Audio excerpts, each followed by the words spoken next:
everyone, and welcome back. Today we're going to be playing our Orzhov sacrifice deck that we have been playing. We added blue to see if it was worth it. We kind of went back to Orzhov, and I had been playing this list on and off, trying to figure it out. Before I uploaded it again, there was a couple of things I didn't like about the last one, or in playing it again, it just didn't end up working out quite the same. So what we ended up doing with this variation of it is actually adding the old version of the deck to the new version, and kind of said, you know what, we are truly all in with this deck. Raise the Pass requires us to do that when it comes to this style of deck in general. So what if we just kind of cut the extra fluff cards and then also play the other end of the combo, because it does work well with the new version. And let's just go ahead and get into that. The old version used to be around Hinterland, Sanctificer, and the Star Escape Cleric, along with the Pilgrim. Pilgrim is an essential piece in both versions. But basically what would happen is we'd put a lot of creatures in our graveyard, we'd bring them back, Sanctificer and the Pilgrim would enter, along with a lot of other creatures, and the Cleric would enter alongside of them. And then every life point that we would gain, we'd then deal that damage back to them, so we'd gain over 20, and then Clerics would deal 20 damage to them. Or say we gain like 12, but we have 2 Clerics, and then they take 24, and so on and so forth. And then to the new version, what we ended up doing is kind of relying around our sacrifice outlets. We're using this card and Glory's Past. This was a new card, so of course we always wanted to try it out first. But these can sacrifice creatures. This can do it kind of an unlimited amount. This can only do it once a turn, but this gives us a lot more value. Whenever we get to sacrifice a creature, we surveil one, which helps us kind of lead into finding a Raise the Pass or fueling the graveyard for that. And at max speed, whenever a non-token creature you control dies, create a tapped 2/2 black creature token of that. That works very well with our Gorehound. And then for something like this, because Glory Pass doesn't necessarily have to sacrifice that creature, it just has to die. And that's where this card comes in. Sacrifice another creature or artifact, put a 1 counter on it. The main thing is that we can just sacrifice everything, and that goes pretty well with the Pilgrim. Whenever another creature you control dies, each opponent loses 1 life.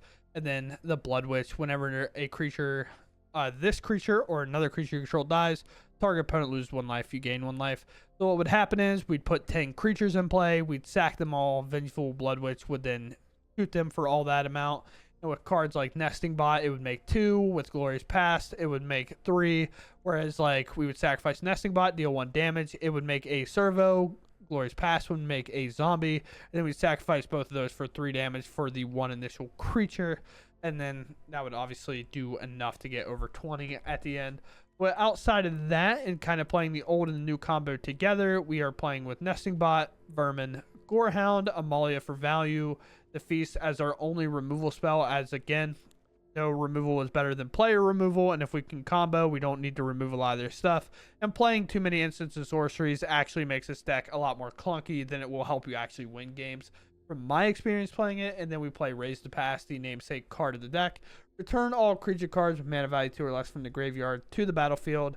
Everything in our deck meets that description. Obviously, it's a bit sorted out now to kind of how we wanted to talk about the deck, but with just 1 quick adjustment, you can see how quickly it fits under that Raise the Pass description.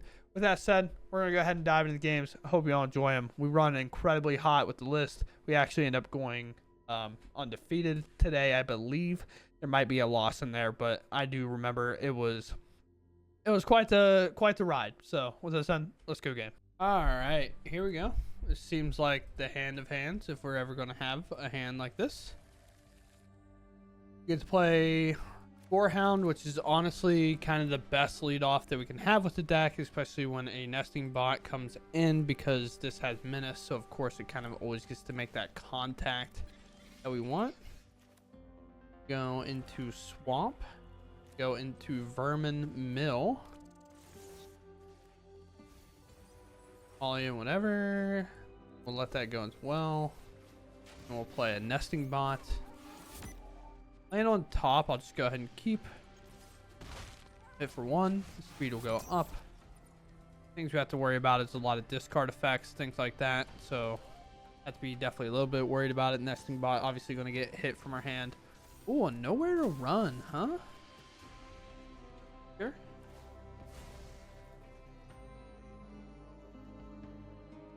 Still can't really attack me there. Play this, and now because of discard effects, we're gonna actually hold our nesting bot, which is a little bit weird. Obviously, doesn't necessarily seem like maybe the greatest play, but in a place of like hopeless nightmare or something, we'll obviously hold to that. But it just is what it is. Here, have a blocker. He's the goodest of boys. Or drones, or whatever you want to call this thing. A drone shooting out a drone. Because he's going down. Yelling timber. Like my girl Kesha. We get a Thundertrap trainer here. I thought we put that in the graveyard. I just had to make sure, you know. Here we go. Okay, goodbye, opponents. Alright, we go first. Hand's okay. Especially going first here. We were perfectly fine with this hand. Play the Pilgrim. We'll go into Amalia. Okay. I had to, like, look at what that was. I played him the opposite way because I was making a joke, but sure, I messed up. But to play this first, but alright. Alright. Fine. I hate winning. Play your beanstalk. I don't care. Play your beanstalk, brother. Damnation Sleeps. I think this is Fight Club. At least I had to guess it would be Fight Club or some like Insidious Roots kind of combo pile. I bet. Nowhere to run. Okay, sure. Here, we can always offspring this later, maybe. Go ahead and play Pilgrim down now. I failed to do that last time. And then we can play the Cleric, and then we can play the Sack guy. And go that route. Innkeeper's Talent. Okay. Alright. One. I actually changed my mind on what I'm going to play. Gain, drain, gain, drain. Gain and drain twice. And hit. Kind of ready for anything here. Outside of like getting our board exiled. We never really ready for that, but. A Renin 7. I burn with power. Hey, there's the Deadly cover up. I see endless rot. Their permanent back. And rebirth. That doesn't count towards their Deadly cover up, which is quite funny. I can now hit the Ren, which is obviously nice. So let us move to combat. Here, here, and here. Then I will go for casting bot. I think we might even actually pretty closely have a way to win here. Not quite enough. Does damage whenever a creature I control dies. So this dies, deal 1, go to 6, enter, gain a life, deal 2. I mean, we'll just do it in response to some stuff, I guess. But dot 1, 2, 3, 4, 5, 6, 7-ish. Sure. Sacrifice here.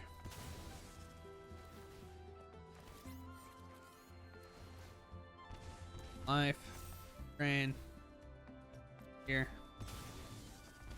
drain.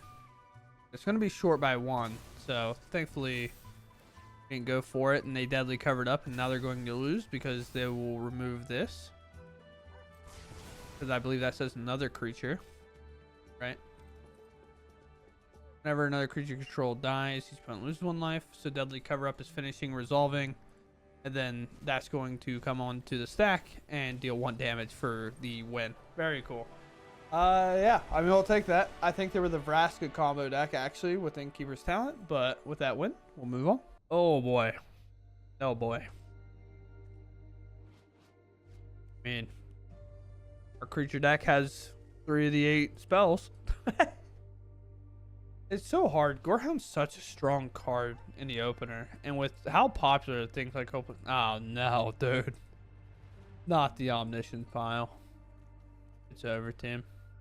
We've already lost, and we've just begun. We'll see. I mean, we're on the draw. I'll definitely keep a hold of this. Raised pass is obviously always nice. And if they are, like, maybe aggro deck will get value off these. Feeling less likely. See what they grab, though. Island. Oh, no. You mean to tell me you are actually the Omniscience deck? No, like, you're not supposed to foreshadow like that, dude. Well, no. You're supposed to give me free information. I'm joking, but... Oh, we'll go with this, I suppose. There's no surveil here, but we do get to hit and start the engines. Or, yeah, start your engines. Cool. So we can get kind of going a little bit. There's an archaeologist. We can remove that said archaeologist. Get through while also getting to play a 1-mana creature here. There's a Abuelo. Yeah. All right. So we're cooked. All right. They refuse to grab it all. That seems crazy to me. Understanding your hand might be good, but there's just no way. There's no way I'm doing that. Are you kidding me? That out of our way. Oh, 2 lands. Perfect. Exactly what we wanted. This here. Little life. Okay. 3 lands. 15. No Omniscience in there currently, but temporary lockdown can definitely be a thing. I then sacrifice something. I guess temporary lockdown doesn't seem like it will be a thing. You have another one of these to go. Honestly, do I look to surveil here or do I not? I think I look to surveil here. Get rid of that. Thankfully we did that. Find another Gorehound, which is perfect. You feast this out of the way. Can I stop milling lands? I'd be like, don't get me wrong. I'm much happier I'm putting lands out of the way. But at the same time, I'm getting mad that I keep hitting lands. You know what I mean? It's just like, I stop doing that. Sacrifice this. I have 2 surveillance, graveyard. Graveyard.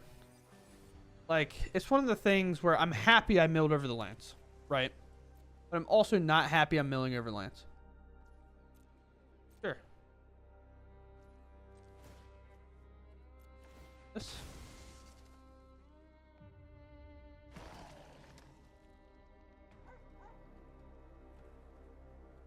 No.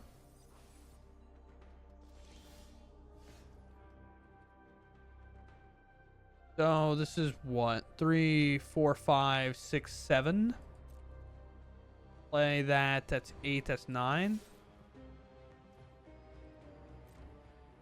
I don't have an Omniscience in the graveyard currently, so let's force them to not be able to look this turn.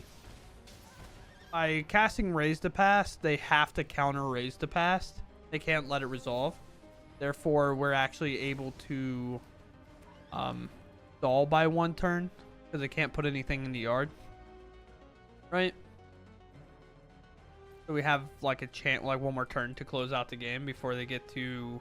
If we like didn't do it, they would do this. Maybe put an Omniscience in the graveyard and then combo win. Already let an Abuelo go. Here's a counterspell and 3 lands. Deck working flawless, just as intended. Well, we're off to the races pretty quick, so we'll keep. We have a Sanctificer into a Drainer right away. That can kind of put pressure on pretty quickly, and then we can put our Sacrifice guy in. It looks like we're against red, which idealistically should be a good matchup, but yeah, it's always hard to tell. Go Courtyard number 2. Play this. Most likely they'll end up maybe hitting it out of the way, although it can't block, so typically they don't have to worry about it. Gonna maybe play this. This seems weird. Goblins. Okay, that makes more sense. I can remove this, which is always nice, thanks to kind of how our cards have been drawn here. Vermin, target ourselves. Thanks, Fister, another vermin, and this is where this sacrifice creature is going to come up pretty clutch. Attack for 2. Honestly, I'm not even going to mess around with the possibility of them being able to protect it with something like a Monstrous Rage, which has definitely been played against me with that deck in the past. So I'm just not even going to bother floating around that idea.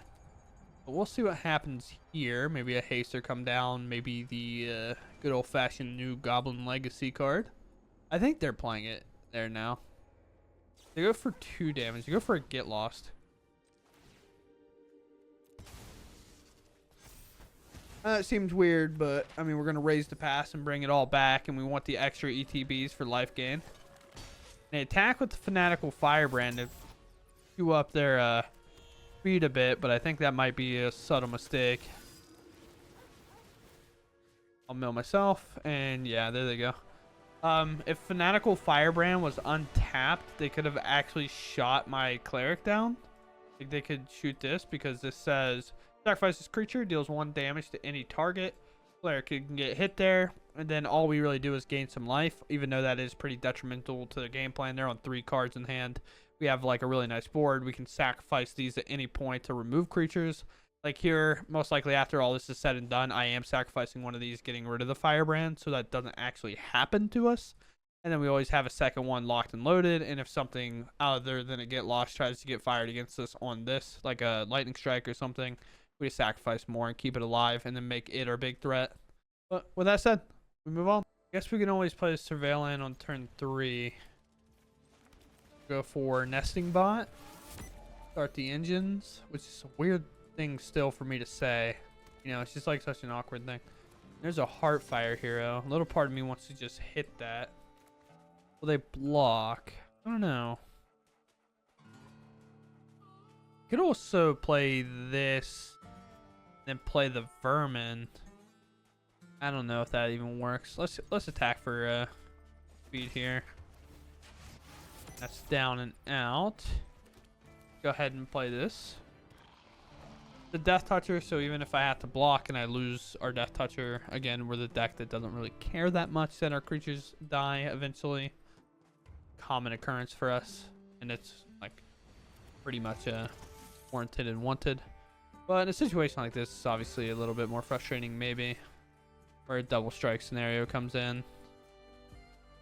But do I trade anyway? Take 4, gain 1. Maybe feast this. Take. I mean, I guess I block. Kind of just go with the game plan that we wanted. That'll help a bit, though.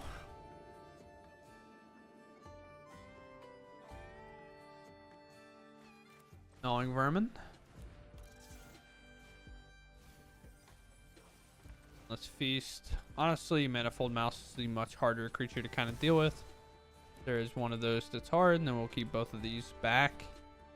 And we only have a few creatures in that graveyard, but we do have a lot of draining to do if it comes down to that.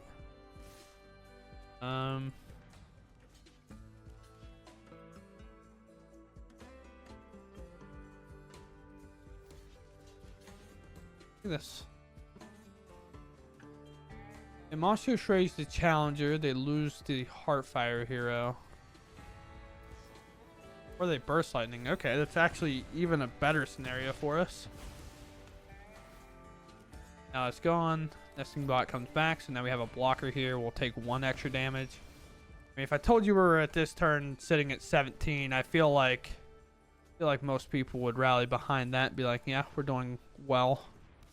At 15 cards, whatever. We're on turn 4. They're on turn 4. They play green. Okay, that makes way more sense.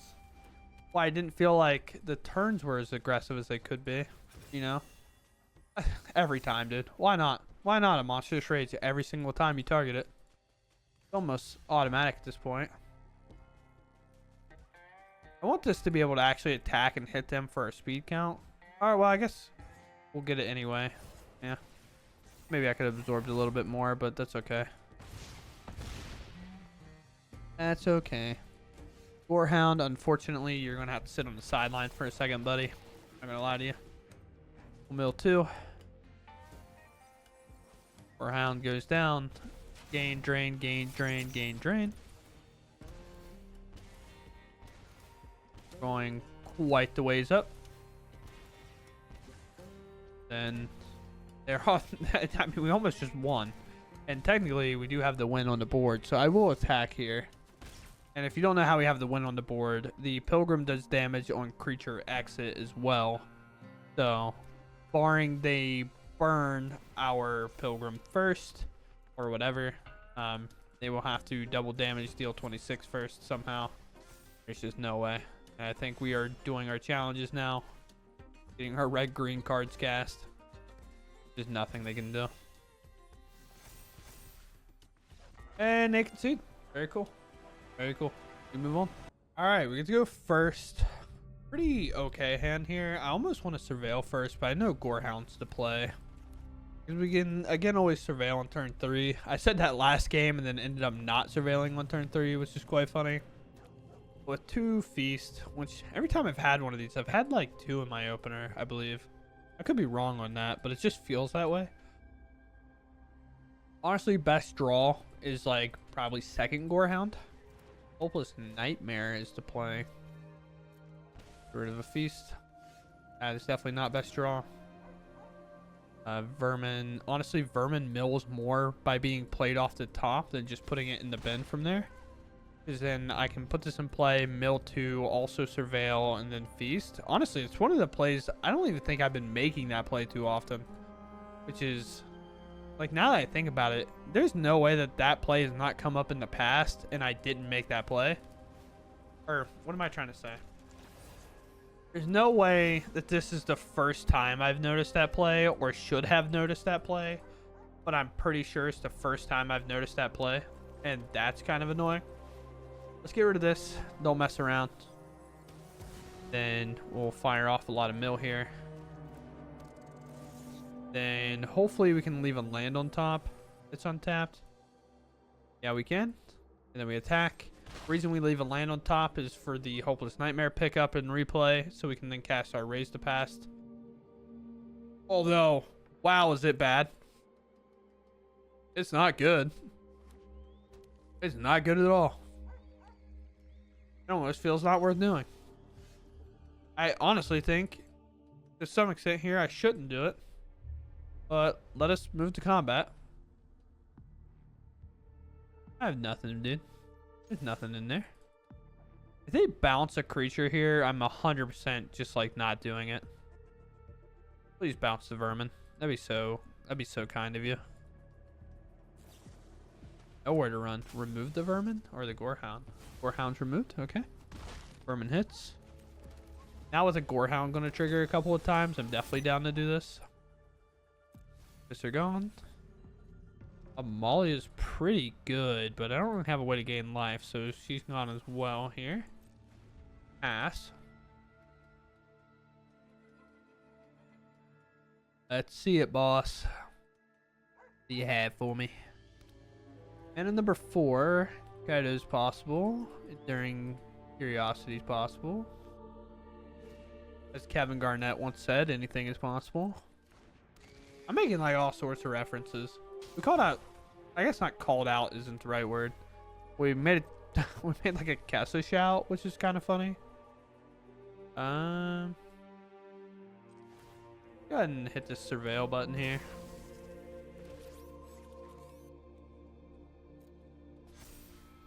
Card. Beep. Put it away. Hit. Down to 10. Speed up.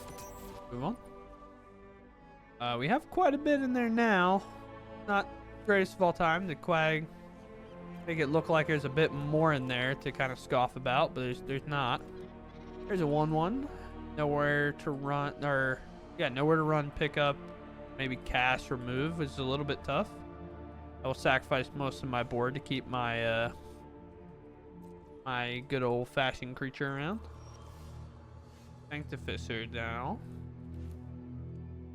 Try to establish it here. Okay. We'll keep that. Combat. Let's get the attacks in. This isn't a Hopeless Nightmare, but it's a pretty good card that surveils a lot. Not a Hopeless Nightmare. Jeez. My opponent card. Whatever, I reanimate. Raise the past. It's been a long day, to be honest. A little tuckered out. Sure, damage can happen. I got nothing. This town, bounce that. Here. Move that. There's a counter now. You can have those back. Fine with me. You want the damage now, or?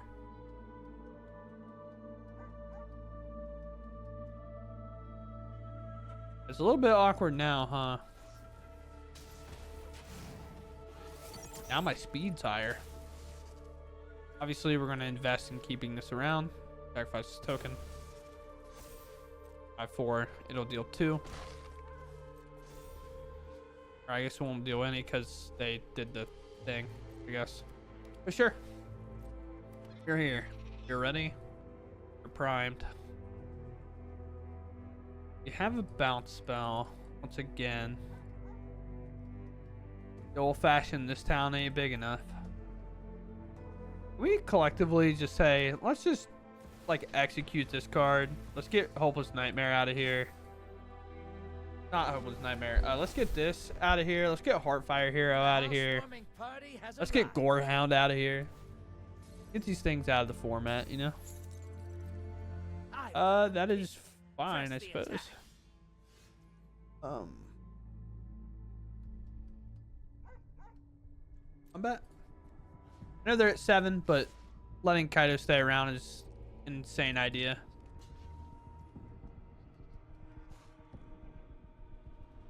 Or at least it felt like a sane idea. Do Glory here.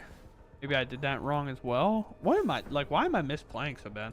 Although I feel like prioritizing removing Kaido is not a bad idea. I don't know what their goal will be. Okay, they can pick up this towns over and over again, which is obviously pretty bad for us. You can pick up this town and they can play it this turn. Sure. I love this loop. It's my favorite loop. Update, by the way. I hate this loop. It's the most annoying loop. Oh, they're going for double pickup. Okay. Well, why don't you tell my opponent that's not how that works? You have to bounce this in like permanents of mine. You're at 7, dude. Like what? I don't know, man. Thankfully we're on to play, so sure, dude. I don't. They surveil lands, they said. We don't want to give you shock lands, they said. Please, Mr. Wizards. Surveil lands are cool. What if they just like jam fetch lands in the standard? You're like, you know what? I don't care anymore. Play with fetch lands. I would actually be so upset about it. If I had to deal with fetch land, like a surveil land, I'd be so annoyed. It's like already increases like Modern's turn cycle by a lot. Even though people do try to do it as fast as they can, there's only so much you can do to speed up. Fetch, go find the one of surveil land I'm playing, put the surveil land in, shuffle, then put it on top. Obviously, Arena makes it much quicker, but it's just one of those things, you know. Sure.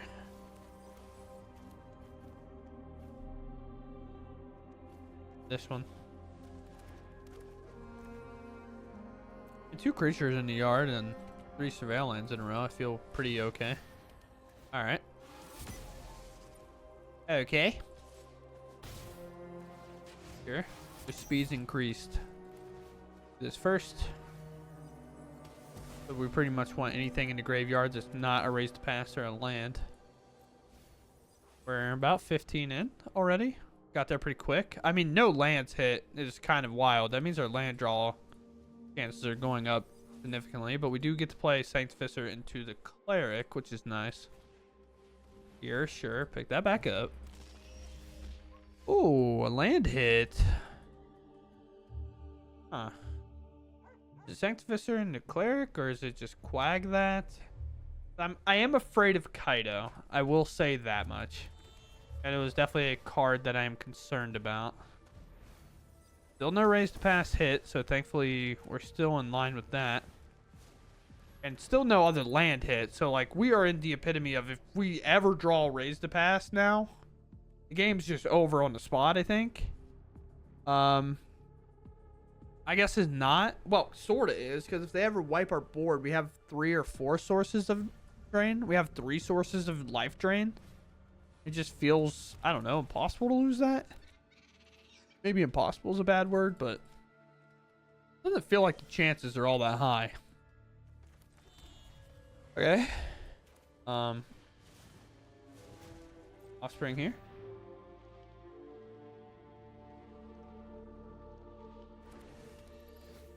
A little token copy. They probably have like this town, if I had to guess. So this is definitely attacking. They're going to want to bounce my token, I think, and then kind of bully down my creatures.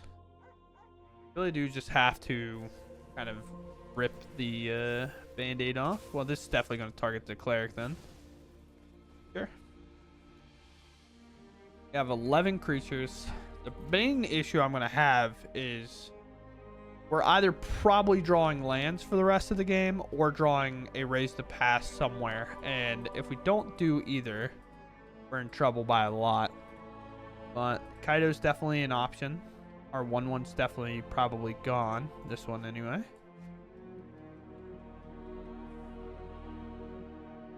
I would assume there's some type of bounce effect. There can definitely be like play this town, get up to nowhere to run, get rid of my 2/1, play momentum breaker maybe. I mean, I guess I would get rid of everything, right? Anyway, but sure. You know the answer, team. You know the answer. Holy cow, did we draw the answer? Alright. Do they have counterspell? I have no idea. This one? There's a pause. I think it's at this town, though. Or another nowhere to run. We'll try. If it's counterspell, it's counterspell. If it's not, we win the game. So I feel like it's pretty good. Gonna bounce? Okay. I don't think this matters. Okay, opponent. Okay. I don't think this town matters that much to bounce my Sanctificer, to be honest with you. But okay, go ahead. I think it's over, big dog. And just like that, we come away with the win. It really was.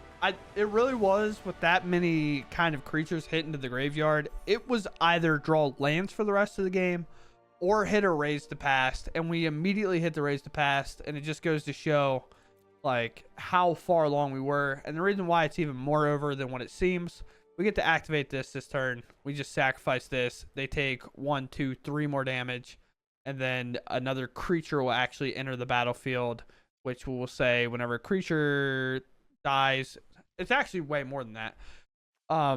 We would sacrifice this, a servo would be made, so a creature would die. This would deal a damage and we'd gain a life, deal a damage, we'd gain a life. That'd be 2 life triggers. Then this would see that happen and gain the life, and then deal damage, deal damage, deal damage. So that's 2 here, and then that's 6 over here, so that's another 8. And then we also have this damage happening when another creature you control dies, they lose 1. So that's an additional 1, and then a creature enters, and I gain another life off that creature entering, and then all these will trigger again. And then we also have, on their upkeep, sacrifice another creature like the other nesting bot and get to do that cycle again. If they had 20 life from here, they were also had lost the game. That's the point I'm trying to get across.